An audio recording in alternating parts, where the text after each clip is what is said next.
Hi, Jesse Beach, Product Specialist with Future Ag. Today we're going to walk through how to do an NCV calibration on an AIM Command Flex machine. First thing we need to do is navigate to the spray screen, which can either be done by hitting the ISOBUS tab or going to our run screens and run 1.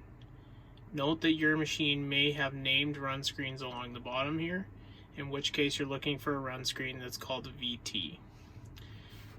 If you happen to not be on the gauges screen, more than likely you'll land on either your auto boom screen, auto rinse, or other ones that are populated into the display. To navigate to the spray screen, we're going to look for the one that has nozzles on it.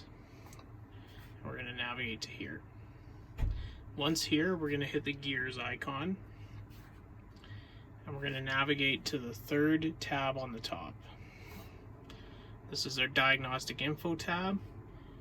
We're going to page over to the third page, and we're looking for a calibrate NCVs button. We're going to hit the calibrate NCVs button.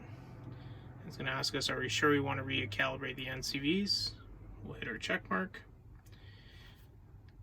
The product controller node is going to restart. Once it restarts, it'll populate back into the display. Once populated back in the display, you may get this warning saying that the implement controller is not communicating anymore.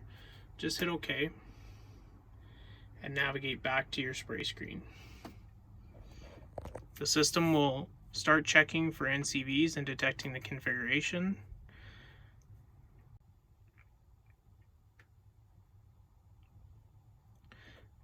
Once the configuration is detected, it's going to come up with a total number of nozzles or NCVs that it's detected.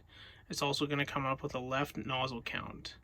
This machine happens to be a 135-foot boom, which is going to have 82 total nozzles or NCVs. The left nozzle count is exactly half of what the total nozzles are for the boom. The right nozzle count will also be the same. So since this found 82 total nozzles and the left side is 41, we are safe to proceed and assume that there's 41 nozzles on the right side. To proceed, we're going to hit our page or next step icon. It's going to ask us, do we want to proceed with an auto indexing? We're going to go next. And now it's going to auto index the NCVs. It's going to start with the left circuit starting at 0, counting up to 41. It's then going to proceed on to the right hand circuit starting at 0, counting up to 41. Once the procedure has been completed, it'll return you back to the sprayer main page with your gauges for rate and pressure. Once back at the main sprayer page, you're going to have a red flashing bell for a few seconds. Once it turns green, everything is being successfully completed, and you've successfully completed an NCV or nozzle calibration. Note that these calibrations need to be performed anytime an NCV is moved to a different location on the boom, or when an NCV is replaced with a new NCV.